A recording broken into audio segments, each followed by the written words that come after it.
is there. my daughter Sophie. She wants to read her dream that she had last September. Hi, daughter Sophie. Hi.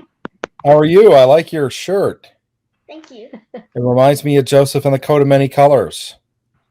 Oh. Very colorful shirt. Okay. This was last September. Okay. In this dream, Just read it. Mom told us that there was something wrong with the plumbing and that our house would be flooded in 3 days. She said that we would have to move to Florida, and Mom was the only one not complaining about it. Then we were at Florida in a place that looked like a library. The street outside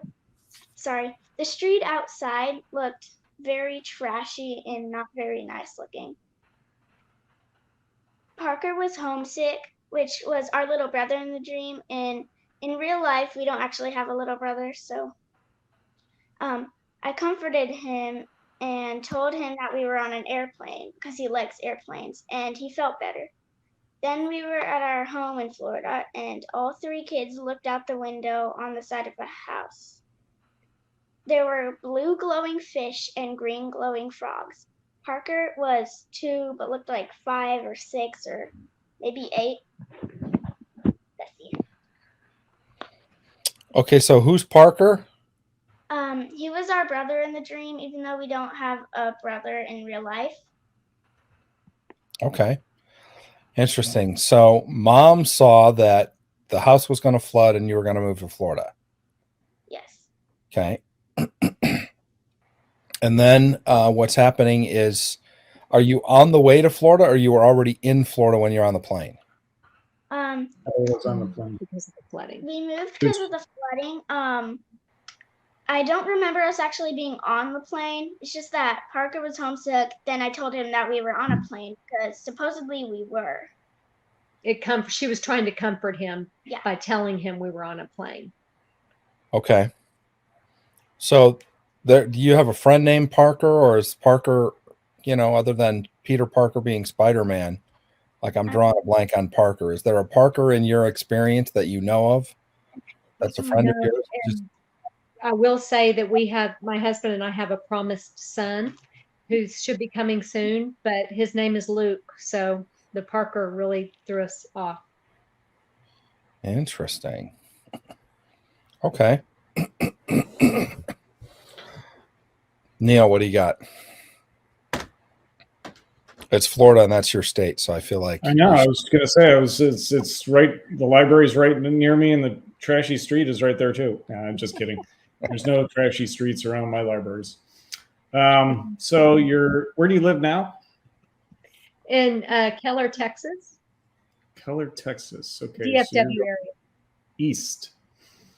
So somebody else is moving because of flooding, plumbing problems. But it's interesting that you have 3 days to move after the plumbing. It's like the 3 days of the flood. Well, except for it was 40 years or 40 days. But there's something that is going to cause you to move, not physically maybe, but mentally or spiritually from a place that you're in right now. Plumbing breaking causes a situation where it doesn't smell real nice in the house, and so there's something that's going to happen. I think this is a foretelling. Wait, you had this in September, right? Yes. 3 days. This might have already happened. I don't know. So you have a period of time. 3 days. There's a lot of references in the Bible to 3 days. Jesus was in the grave for 3 days, and then he rose again. I was going to say Lazarus, but that was 4 days. There was Jonah. 3 days is a time of new rebirth. That's a resurrection. It's you got 3 days, and then something better is going to happen. So Jonah, yes. Oh. What's that? She said Jonah. Jonah, 3 days in the belly of the fish. Excellent. Yeah, that's a type. That's the type of that foreshadows Jesus's time in the tomb. So good job, Sophie. You can take over interpreting your own dream. So you're moving to Florida. Something better. You're moving to the sunny land of Florida on the East Coast. It would be wonderful. And you're in a library, place of learning. You're you're learning about. It seems like you have a real gift of comforting people and compassion, especially with Parker. You know how to handle him. So the library is a place where you're gonna learn. It's a place of knowledge, stored knowledge. But when you start reading it, it becomes your knowledge. The street that's trashy outside, stay in the library, I guess. No, but you have a real gift of compassion for Parker, your younger brother who seems older. You said he was 2, but he seemed like he was 6 or 8 or something older than he really was. Mm-hmm. Yeah. And so he's longing to be back in Texas, but you're comforting him, and you had a great imagination. You knew him, you knew what he liked, you knew what comforted him. You know, some people like food, you know, so you might have told him about food or something, but he likes airplanes and flying. And on an airplane, you know, that's a place where you have a really good view of the world. And so if you and Parker are up in the airplane, you can see a long way. And I think we call it the seer's vision. You know, you have a way of seeing things that other people can't, and you can see really far away things that are going to be happening way out in the future. And the next part that you get to, you're at your home in Florida and you look out the window. Windows in dreams often signify we see through a glass darkly. It's your look into the supernatural. And when you look out the window, what did you see the fish and the frogs when you looked out the window? There was kind of like a miniature, like a stream at the side of the house where the fish and the frogs were. But they were blue glowing fish and green glowing frogs, right? It's interesting. There's been a few dreamers that have been having dreams about blue glowing fish or snakes and green glowing animals too. So I think you're in the crowd. I'm not exactly sure what they point to. In this dream, I don't know. In the other dreams, I think I know what they are, but in this one, it's some really fantastic life out there. It's not radiated with uranium, I don't think. I don't think it's that kind of glowing, but it's some funky fish and frogs out there. John, you got any idea what those could represent? Yeah, I think the idea of blue glowing fish is the idea of revelation and God exposing things. And green frogs, they're like bright green frogs. I see frogs as swamp creatures.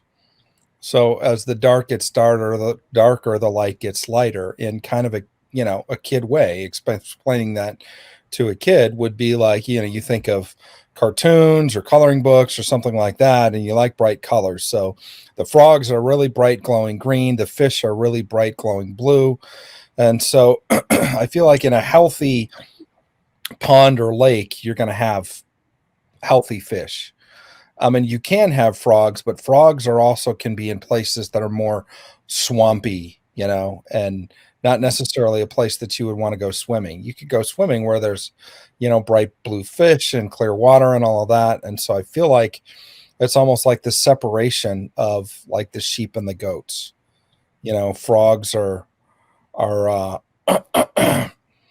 something that's, not that frogs are bad, in particular, but there's just a separation. You see two things and you see them very distinctly.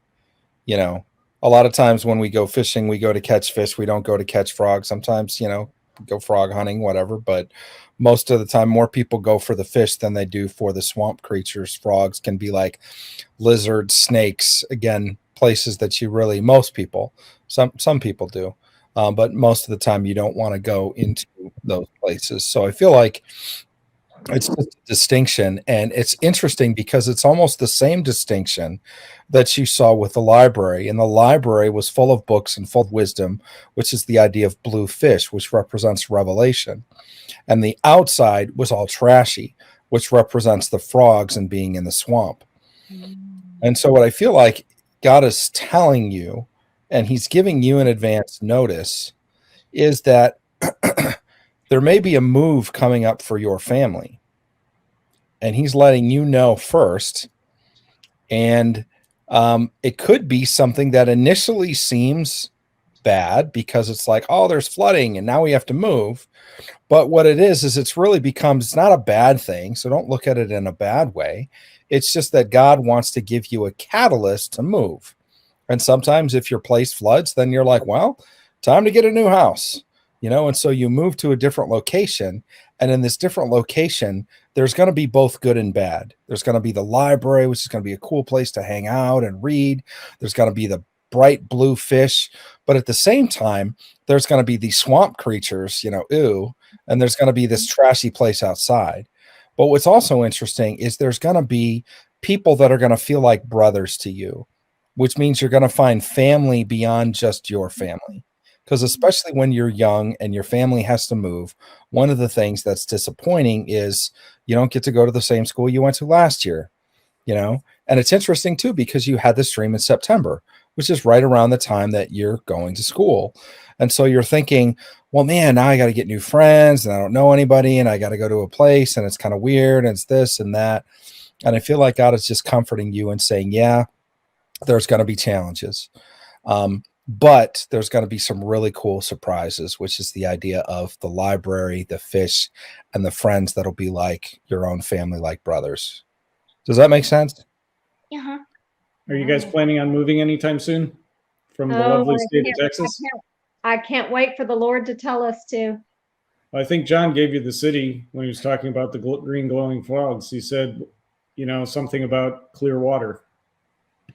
There you go. Florida, Clearwater. There's a city called Clearwater on the West Coast, right above Tampa.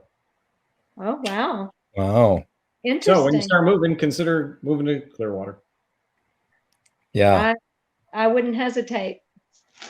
So it's actually a pretty nice place. I don't think there's too many trashy places there, Sophie. So just saying.